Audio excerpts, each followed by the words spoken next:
You're listening to radio station KLLG 97.9 in Willits, California.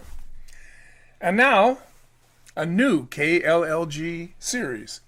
KLLG is teaming up with the Willits Community Theatre to bring you a weekly sampling of radio theater. This week's offering is a community theater reading of one of those old detective shows from the 1940s, Pat Novak, For Hire. Get ready. The Willits Community Theatre presents Pat Novak, For Hire.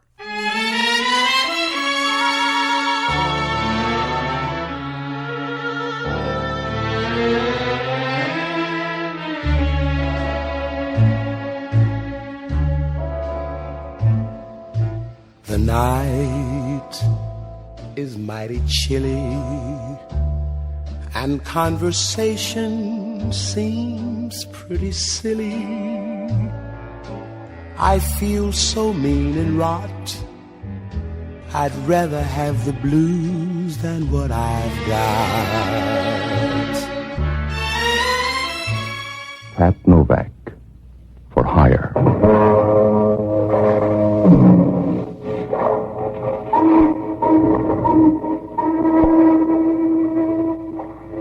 Sure, I'm Pat Novak, for hire. That's what the sign out in front of my office says. Pat Novak for hire. It's about the only way to make a living down on the waterfront in San Francisco, because around here a set of morals won't cause any more stir than Mother's Day in an orphanage. Maybe that's not good. Maybe that's the way it is. It wouldn't do any good to build a church down here, because some guy'd muscle in and start cutting the wine with wood alcohol. All you can do is try to make the books balance. The easiest way to do that is to keep one hand on your billfold and the other hand on somebody else's. I rent boats and do anything else that'll buy a warm winter. It works out all right and it saves the government a lot of money. But if anything goes wrong, your troubles come hard and it doesn't do any good to sing the blues. Because down here, you're just another guy in the chorus. I found that out Wednesday afternoon. It started to rain up by Pier 19, and I knew there was a storm on the way. The bay looked flat and smoothed over, but you can say that for a lot of quarrels. So I closed the office and walked down to the barber shop for a shave. The barber lathered me up so I couldn't answer back. Started to tell me how Dean Acheson ought to handle things. About 5 minutes later, somebody walked into the shop and started to tap on my foot. He got tired of that and moved up to my chest. Hey, you listening? Hey. Stop pushing. That's my chest, not a buzzer. You listening? Yeah. What's on your mind? I want to talk to you, alone. He's a barber. He won't listen. Let's go, alone. All right. Let's go. Be back in a minute. Yeah? My name is Max Hunter. They told me I'd find you here, Mr. Novak. You all right so far? Go ahead. I want to hire you tonight. Will you do something for me? Not for friendship. I'll give you $200 to follow a woman. I've done it for less. Not this kind. Her name is Agnes Bolton. You'll find her at 7 o'clock tonight at this bowling alley. Here's the card. The address. It's there. How do I spot her? Read it off an ankle bracelet? You won't have any trouble. She's a large woman, about 50 years old with a reddish face. That's no help. For 50, she sounds normal. Not Agnes. She couldn't pass for 90. She'll be playing in the last alley with a women's team called the Playmores. Yeah? You'll follow her out of the bowling alley. Somewhere along the line, she'll pick up a green leather bag. After that, I need your help. It doesn't sound like love. She'll go to the yacht basin and get aboard a boat called the Seventh Heaven. I want you to have your boat ready and follow her into the bay.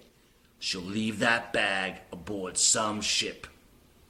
I want to know the name of it. Is that $200 worth? Yes. I'll wait in your office. Contact me there. And be careful. Is she that tough? No, but her friends are. With a figure like that, how come she's got any? They're holdovers. Just be careful. Yeah, it sounds easy at these prices. That depends on your luck, Mr. Novak. If it turns bad, you've been cheated.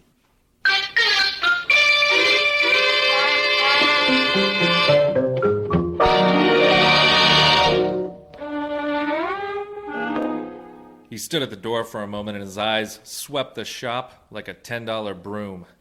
Then he turned around and walked off. You couldn't tell anything from his face, and his smile was as smooth as a pound of liver in a bucket of glycerin. After I finished, I went down to Pier 19 and took the boat up to the yacht basin. I tied up near the Seventh Heaven and started downtown to the bowling alley. It was ladies' night, and I stood against the back rail and watched the women bowl. Most of them were wearing slacks, and if I ever get a few bucks ahead, I know the right business. At least the demand is there. About 10 minutes after I got there, Agnes Bolton showed up, and I knew right away Max Hunter overrated her. She was at least 50, because you can't get that ugly without years of practice. She was wearing a green woolen dress, and her figure wasn't any worse than a bale of cotton somebody's cut the wire on. The fat hung down from her arms, and there was so much of it, you knew even her bones were plump. And Max was right about her complexion. It was red and scratchy, as if she'd used a bag of sand for cold cream. I must have stood there about 10 minutes watching them bowl when the other girl came up. I didn't see her, but I felt her as she brushed up against me from behind. She leaned on the rail close to me, and when I started to talk, it was like grafting a hot iron onto your spine. You look sad, Mr. Novak. Is it the view? What are you, the repair squad? No. I want you to do me a favor. Do me one. Huh? Slide over. I bruise easy. Now what's on your mind? I want you to do me a favor. Don't follow Agnes Bolton. You're pretty, but I've got Max Hunter's dough. I'll help you spend it. Don't let Agnes Bolton get to that boat. Look, Angel, go warm up an armory. I've got a deal. Suppose I tell Agnes Bolton you're going to follow her. You tell her first without tagging by here. If you've got something on your mind, lay it on the line or relax. I want her more than Max Hunter does. When she gets that green bag, I want you to bring her to me. I couldn't move her that far. You better rent a derrick. Please, Mr. Novak, it's important to me. I want to talk to Agnes Bolton. I can give you more money than Max Hunter. You haven't gotten enough to cover, lady. You're talking about kidnapping, and that's a federal rap. The answer's no. You're sure? Unless you want to change the offer. I hope you make it, darling. I may. Don't bet your $200. It's bad to die broke. Is anybody that tough? Now, it's my turn to brush you off. Go ahead and follow her, Mr. Novak. But I'll bet you have to roll her the last couple of miles. Huh? And unless you can prove it's an election bet, the police will cause you trouble.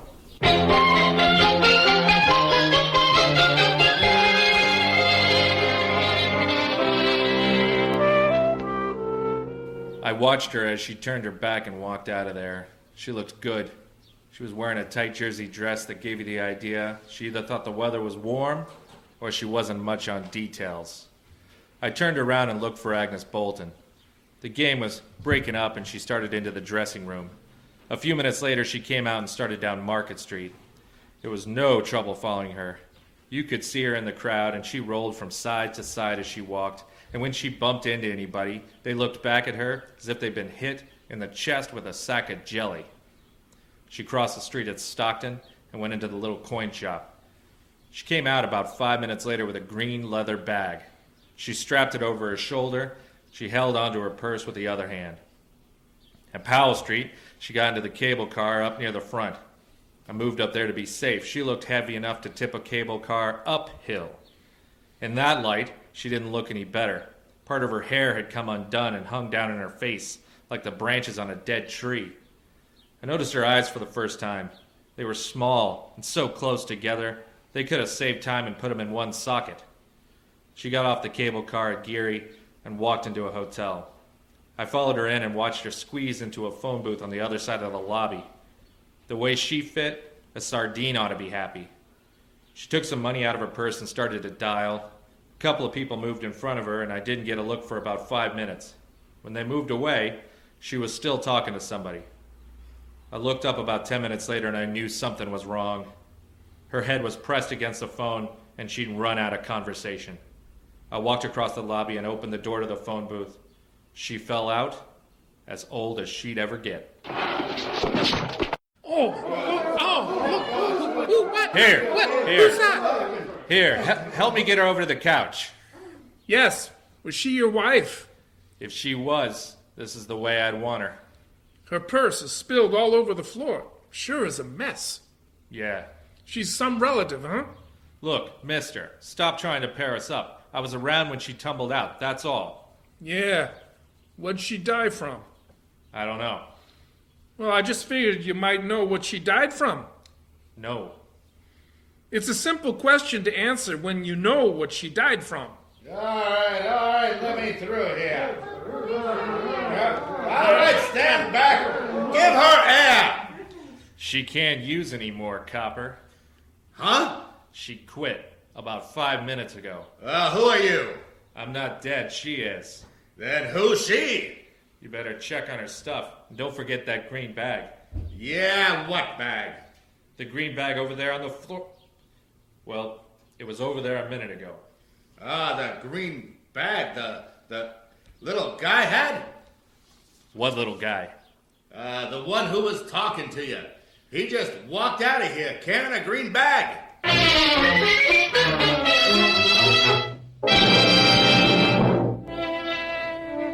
I got out to the street, and the little man had just crossed Geary. He turned and looked back once, and I saw him melt into the crowd and disappear quickly, like the wake of a ship on a dark night. When I came back to the lobby, the copper was over by the couch, making noises in his throat, as if he was trying to eat a pound of cellophane. The manager of the hotel was wringing his hands and making little steps, like a ballet dancer with the hot foot. The copper took my name, put in a call to homicide, and a few minutes later, I got into that phone booth. There was a number on the pad, and I took it down. Greystone 42961. Didn't prove much, but Agnes Bolton wasn't out to prove much tonight. I began going through the phone book, but there was no Max Hunter listed, and when I called the office, nobody answered. I knew there was as much a chance of him showing up as a second piece of butter on a 50-cent lunch. I ran down that Greystone number and found out it was an address out on Post Street. I walked through the lobby and out the side door. Some of the people were out in the dining room and they looked mad because Agnes Bolton had died during the roast beef instead of later. I walked down Geary to Union Square Garage and gave the guy my ticket. He started down the ramp for the car, and I stood there waiting. I must have looked lonely because Hellman from Homicide shoved up near the cashier's cage and started over. He made his way through the cars, and as he squeezed by the last one, he looked like a sea lion. Hello, Novak. We identified her. You had lots to work with, Hellman. Where are you going? Out on Post Street. I'll go with you.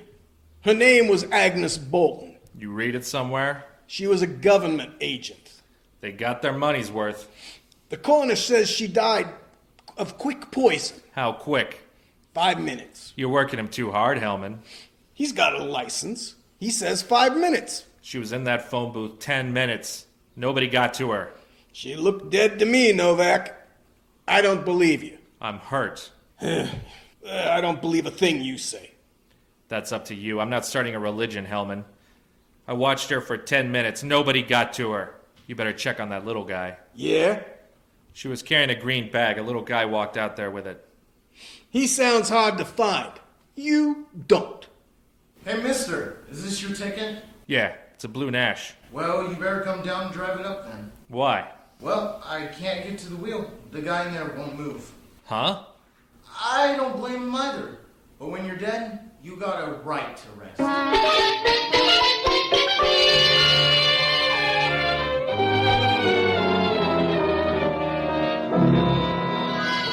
Hellman stood there a moment, wiping his teeth with his tongue.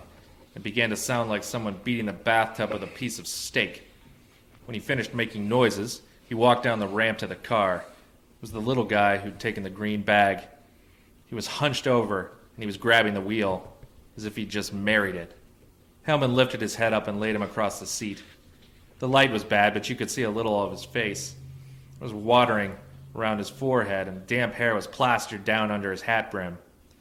The perspiration had broken up and started to run down his forehead like tears. You got the idea. He cried out of his hairline instead of his eyes. He didn't look surprised or pained.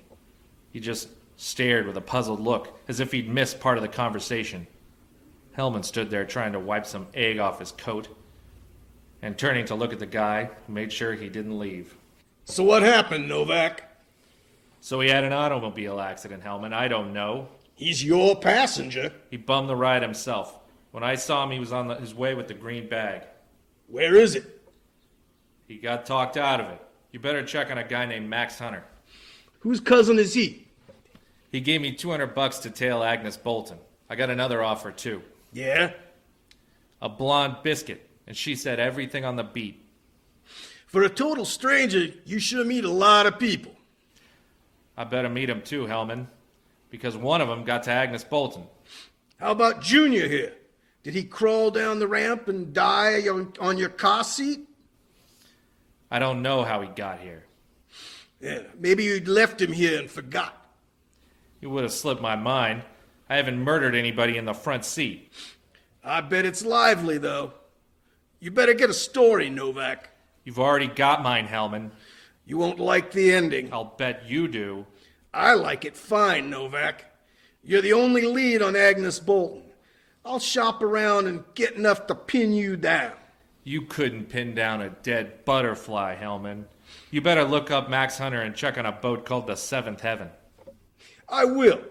And I'll put a tail on you, Novak. He'll follow you all over San Francisco. He'll go anywhere. Yeah? That's fine, because I've got a suggestion.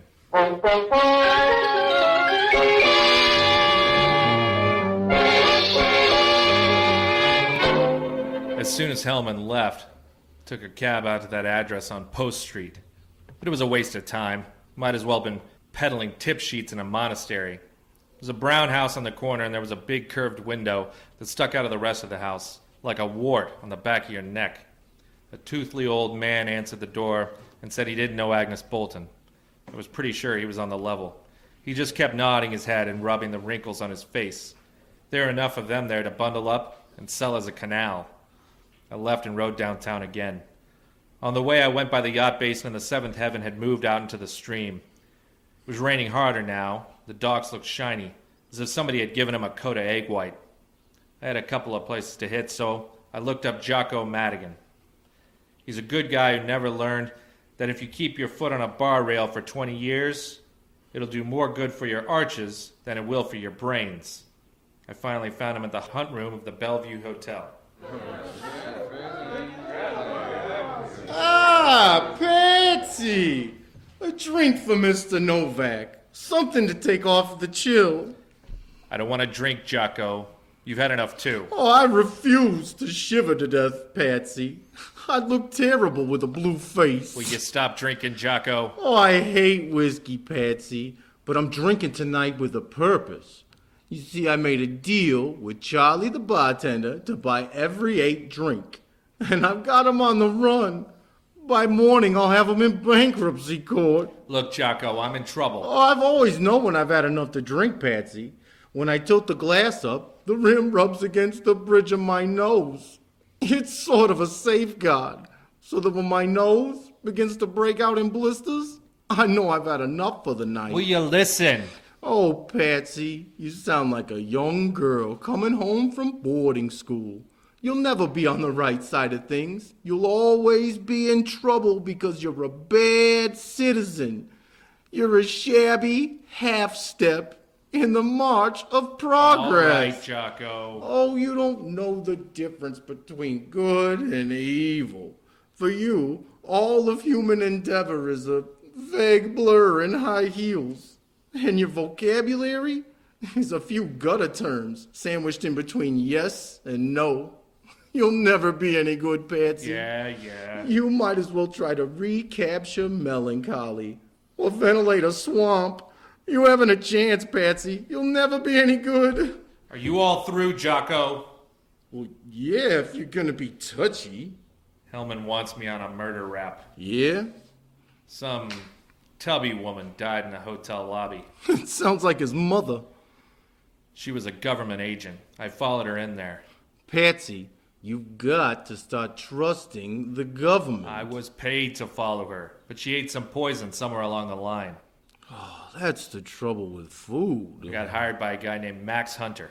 So look him up and resign. That's the best way out of this thing. I don't know where to find him. I think Max Hunter's a phony. You've got to help me. Yeah? He gave me this card. His prints must be on it. Check it down at headquarters. Find out if he's got a record, then tag by my place. Yeah.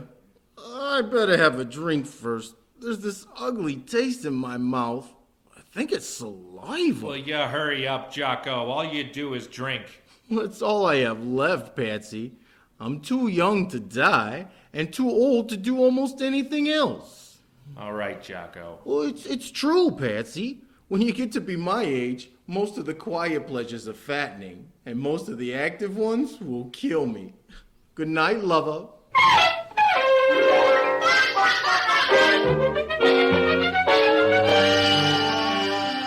When I left Jocko, I dropped by the Chronicle morgue to look up Max Hunter. There was nothing under Hunter, and I looked through every Max from Bear to Beer Balm, and I couldn't find anything. It was close to 11 when I rode down to the office for a final check. It wasn't raining hard anymore. It was a nice, easy drizzle, and you could hear it playing against the sheds along Pier 19. It sounded quiet and almost private, like the sound a woman makes when she runs her fingernail up and down her stocking. Got on your nerves at first, then you began to like it. The minute I got to the door, I knew something was wrong. There wasn't any reason, but I got the feeling.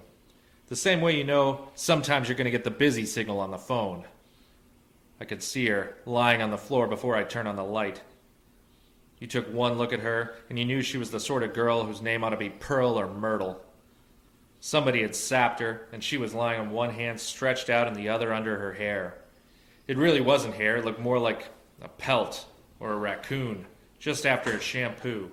It was fuzzed up on the sides, and on top she'd combed it back so tight it was about to go under her scalp. She began to move a little when I bent over, and she started to mumble. What do you want? The rent, if you're going to stay long. Here, put your head up. Are you Mr. Novak? It's too late to change. Where's Agnes Bolton? Where did she go, Mr. Novak? I don't know where she went. Was she a good girl? Something's happened to her. Don't worry, it won't happen again. Who sent you here, Max Hunter? Yes. Please, help me out. Yeah. I'm Francine Kane. I came to find out about Agnes Bolton. You're a deep sleeper. What happened? You wouldn't know her.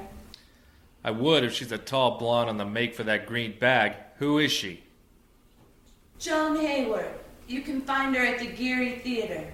Is she an actress? Not exactly. Yeah. Her stray talents, Mr. Novak, are dimensional rather than dramatic. But if you're smart, you'll stay away from her. Don't tell him anymore, Fran. He's paid up. Hello, Hunter. You oversold me. Then give me back the 200. I'm gonna give you lots for your money. Don't include Agnes Bolton. I don't know anything about her. Is that a lie? It might be. Where's the green bag? Joan Hayward has it. Is that a lie? The little guy didn't think so. She left him dead in my car. Let's go, Frank. You in a hurry, Max? You're not. I hope you like your office, Novak. Huh? Because this is where you're gonna spend the night.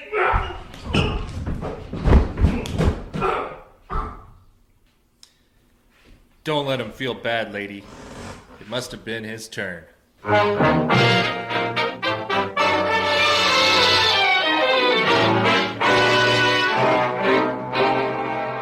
When I left, he was crumpled up against the desk and she was staring down at him as if she forgot to water the plants.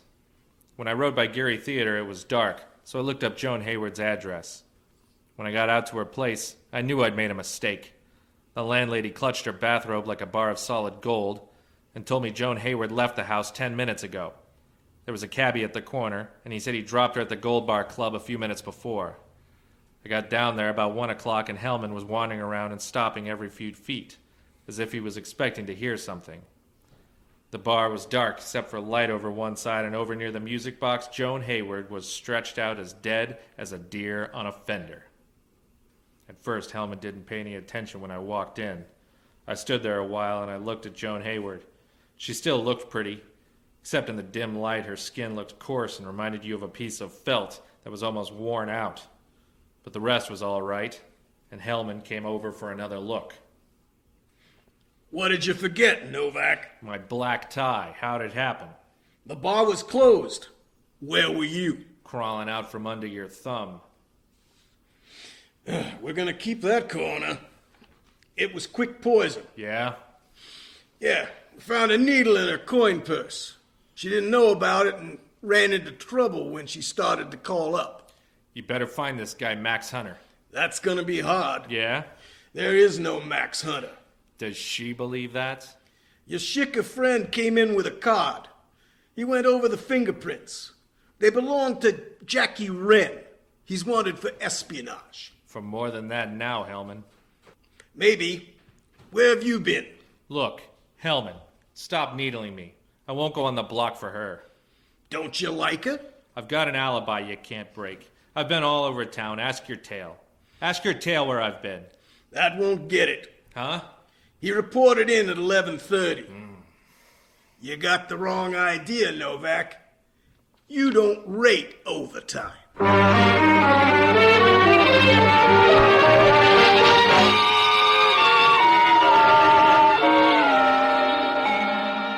When I left, I knew that everything was downhill. Hellman could stick me for everything but Dan McGrew. My only out was to find Jackie Wren.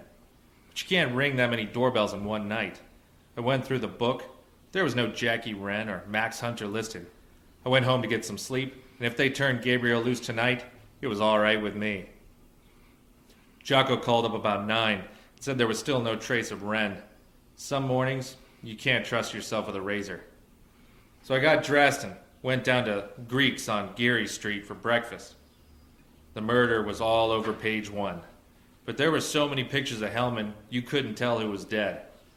I was about halfway through breakfast when I noticed the story down in the corner.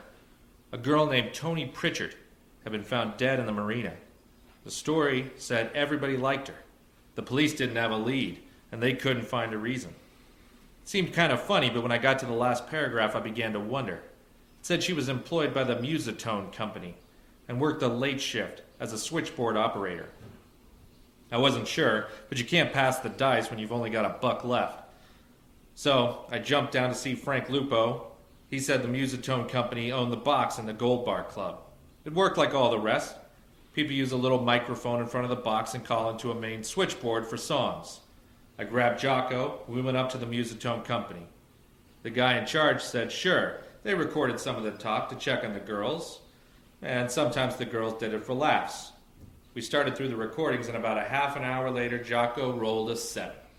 No, Patsy, they're all old ones. Try this. Yeah? Well, put it down. I'll handle the needle. There. You're crazy, Jackie. She'll know something's wrong. Let me handle it, Fran. You'll just get in trouble.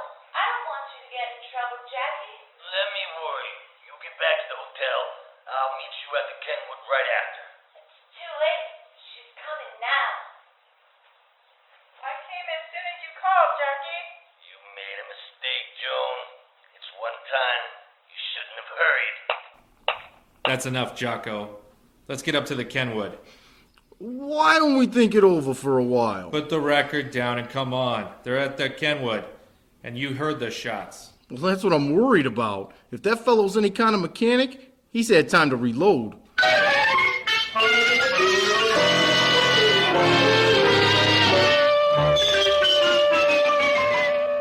I got down to headquarters and told Hellman why that girl Toni Pritchard lost her vote. We rode out to the Kenwood and Hellman started through the register. There was no Jackie Wren listed, and we didn't have any better luck with the girl. I briefed the desk clerk, and he said he thought there were 2 people in the hotel who looked like that, but he didn't know their names. All we could do was wait for them to show. So Hellman and I walked down the street and slid into a car. It must have been about 3 o'clock in the morning, and for the next 4 hours we sat in there. About 7 o'clock it began to rain harder, and it wasn't easy to see the front of the Kenwood. I got out to wipe the windshield and it was a mistake because just then the door of the hotel swung open. The girl came out first and then Jackie ran. He saw me right away and the two of them jumped over the curb and got into a car. Running with Hellman's just as safe as eating an arsenic sandwich. When we got to the corner, they turned east and started down Bush. It wasn't easy to stay behind them. The rain was hitting the windshield and it was like trying to see through a mid-Jewel. Lucky for us, it was Sunday morning, and there wasn't a soul on the streets. Everyone was sleeping it off, even the kids. So Ren went berserk behind the wheel. He was running stop signs and blowing through traffic lights. He turns left, he turns right, then a left again, then right on Lombard, and he guns it straight to the top, right up that curving drive that leads up to Coit Tower. And we were right behind him. Finally, Jackie ran out of room. Couldn't run no further. And just as we came roaring up, he opens his door and makes a run for it. And that girl, Franny, right behind him. There he is. Over by the wall. Over there, Hellman. He'll go down to the embankment on the other side. He can't. It's too steep. Stay on this side. Can you see him? No. But he's around, I think. You got a chance now, Ren. Come on out. I don't like you that well, mister. He's over there, by the embankment. Can you see the girl? She's with him. Over to one side. Move up in front. You're confused, Hellman. I pay the taxes. He's gonna hurt from now on, Ren. I'm coming over. I hope you make it, copper. All right, copper. Unless you want to meddle, I'm through. You don't need the gun, then. Get rid of it. Toss it over here, there. I can't lift my arm. Throw it down, mister. I'll throw it right at you, copper. Jackie, please don't. Francine, you crazy woman. You crazy woman, you let them kill me. He's going over the embankment. You let them kill me right in front of you. No, Jackie. Please, Jackie. I tried to stop you, Jackie. Grab her, Novak. She's going over. Leave me alone. I want him. Jackie, I want you. Jackie, I want you. At least this is my female back.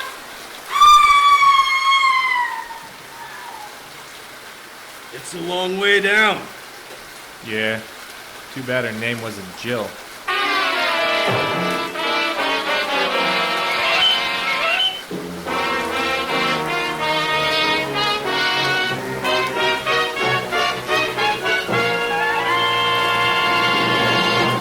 The last I saw of Francine, she was lying down at the bottom in the rain. Her head was over to one side, and you knew with a little push, it'd roll around as easy as a ball bearing on a plate. Her face was clean, but the rain was beginning to wash the dirt down, and when I left, she wasn't pretty anymore.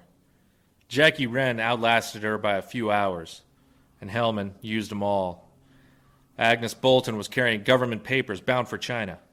The four people were split into teams. Jackie Wren and Francine were trying to outbid Joan Hayward and the little guy. The way Jackie had it figured, he'd find out what ship they were going out on and pick it up from there. Joan Hayward knew he was dealing with me, so she followed me after I left the barber shop. She saw me park the car in the garage and tailed me down to the bowling alley. She planted the needle in Agnes Bolton's purse, and the little guy tagged along behind, waiting for something to happen.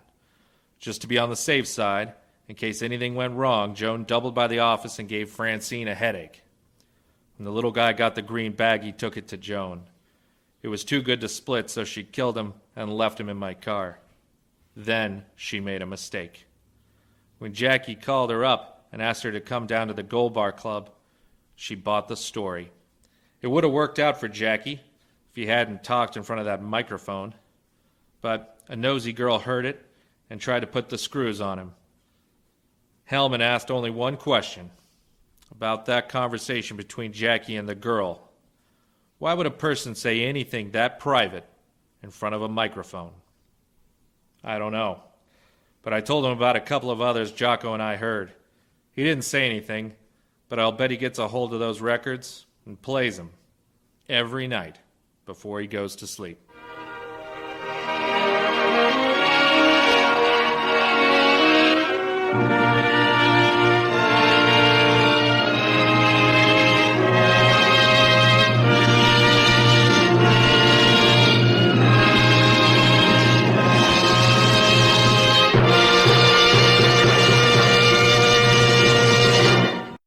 You've been listening to Pat Novak for Hire, produced and read by members of the Willits Community Theatre and coming to you via radio station KLLG 97.9 in Willits, California. The original recording of Pat Novak for Hire was written by Richard L. Breen, was produced and directed by William Rousseau, and starred Jack Webb of Dragnet fame in the role of Pat Novak. Raymond Burr, who starred on television in the 1950s as Perry Mason, played the role of Inspector Hellman. The original production of this episode of Pat Novak for Hire was broadcast on June 5th, 1949, on the ABC radio network.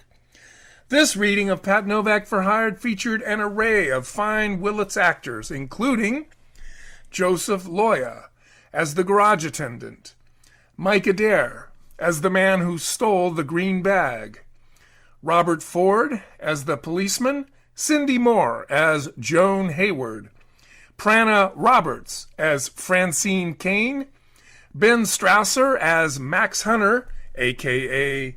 Jackie Wren, Jeremy Hersham as Jocko Madigan, Kevin H.C. Mohr as Inspector Hellman, and Jeff Shipp as Pat Novak.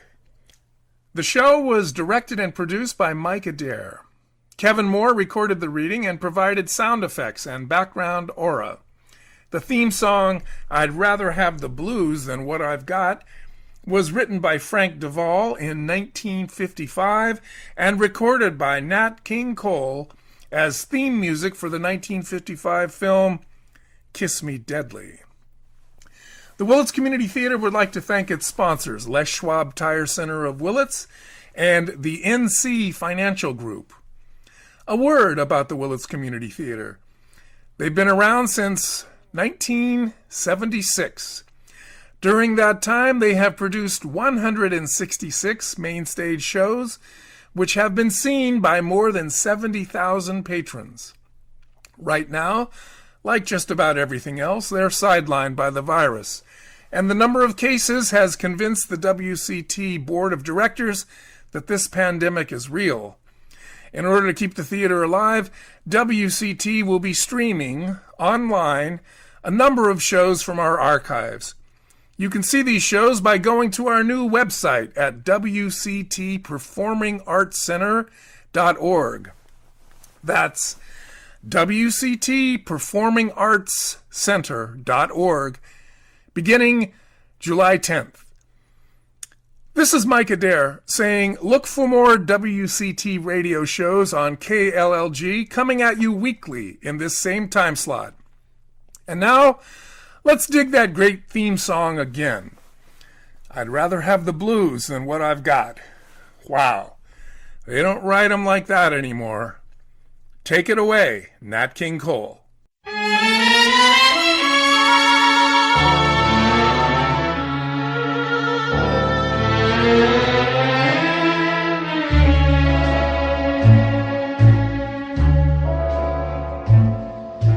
The night is mighty chilly, and conversation seems pretty silly. I feel so mean and rot, I'd rather have the blues than what I've got. The room is dark and gloomy. You don't know what you're doing to me. The web has got me caught. I'd rather have the blues than what I've got. All night I walk the city, watching the people go by. I try to sing a little ditty, but all that comes out is a sigh. The street looks very frightening. The rain begins, and then comes lightning. It seems love's gone to pot. I'd rather have the blues than what I've got. All night I walk the city, watching the people go by. I try to sing a little ditty, but all that comes out is a sigh. The wind is blowing colder. It looks like love is stale and older. My luck don't look so hot. I'd rather have the blues than what I've got.